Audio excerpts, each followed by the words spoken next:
सोमवती अमावस की कहानी। एक साहूकार था, उसके 7 बेटे बहू और एक बेटी थी। उनके घर एक जोगी भिक्षा लेने आता। जब बहुएं भिक्षा डालती तो ले लेता और बेटी भिक्षा देती तो नहीं लेता और बोलता, बेटी सुहागन तो है पर इसके भाग्य में दुख लिखा है।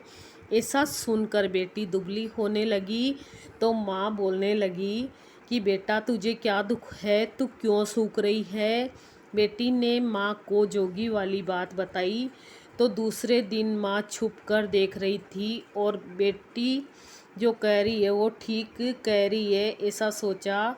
उसने जोगी को कहा, एक तो मेरी बेटी तुझे भिक्षा देती है, ऊपर से तू उसे दुराशीष देता है। जोगी ने कहा, उसका भाग्य ही ऐसा है। तो माँ बोली, इसका उपाय बताओ। जोगी बोला, 7 समुंदर पार एक सोमा धोबन रहती है, वो सोमवती अमावस्या का व्रत करती है। वो अपना फल इसे दे दे तो दुख टले। सोमा धोबन को तलाशने लगे। रास्ते में एक पीपल के नीचे माँ बैठी और देखा एक सांप गरुड़ पक्षी के बच्चों को खा जाएगा। उसने लपक कर उसे मार दिया। इतने में गरुड़ पक्षी का जोड़ा उड़ता उड़ता आकाश से आया, उसे चोंचे मारने लगा। तो वो बोली, मैंने तेरे बच्चों को बचाया है, तेरा गुनाहगार तो मरा पड़ा है। गरुड़ बोला, तो जो मांगना है सो मांग।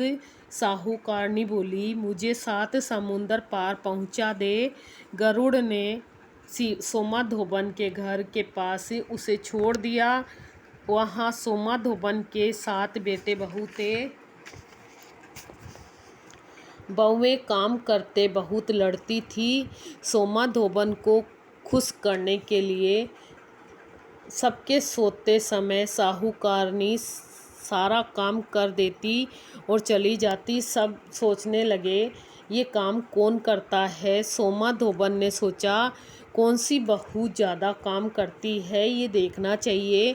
चुपचाप आंख बंद करके सो गई और देखा एक औरत आई, सारा काम करके चुपचाप जाने लगी। धोबन पूछने लगी कि तू किस स्वार्थ से हमारे यहाँ काम करती है। तो साहूकारनी बोली, मेरी बेटी को तू अपना सोमवती अमावस्या का पुण्य दे दे और सारी बात बताई। सोमा धोबन तैयार हो गई, घर आई, बेटी के ब्याह की तैयारी करी। दूल्हा दुल्हन फेरे में बैठे।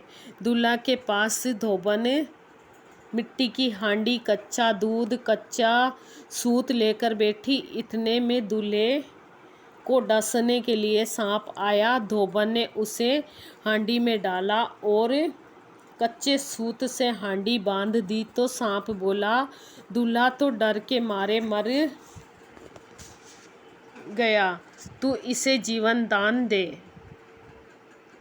धोबन ने उसके ऊपर छींटे दिए और कहा, आज तक जितनी सोमवती अमावस्या करी उसका पुण्य साहूकार की बेटी को लगना और आगे जो अमावस्या करूं उसका फल मेरे पति को लगना। इतना बोलते ही दूल्हा उठ गया। काम पूरा हुआ तो अपने घर जाने लगी। तो साहूकारनी बोली, तुझे मैं क्या दूं। धोबन बोली, मुझे क्या चाहिए, बस एक मिट्टी की हांडी दे दे। रास्ते में सोमवती अमावस आएगी, उसमें हांडी के 108 टुकड़े कर पीपल के नीचे रखे, 13 टुकड़े एक जगह रखे। वह पीपल के 108 परिक्रमा दी और टुकड़े पीपल के नीचे गाड़ दिए। घर जाने लगी। घर आई तो उसका पति मरा पड़ा था। उसने पति पर सुहाग का छींटा दिया और कहा, मेरी अमावस का फल मेरे पति को होना। ऐसा कहते ही उसका पति जीवित हो गया।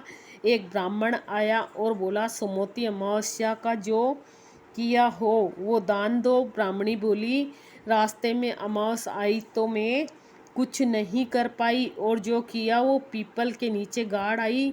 ब्राह्मण ने जगह खोदी तो पाया कि वहाँ 108 व 13 सोने के टुकड़े रखे हैं।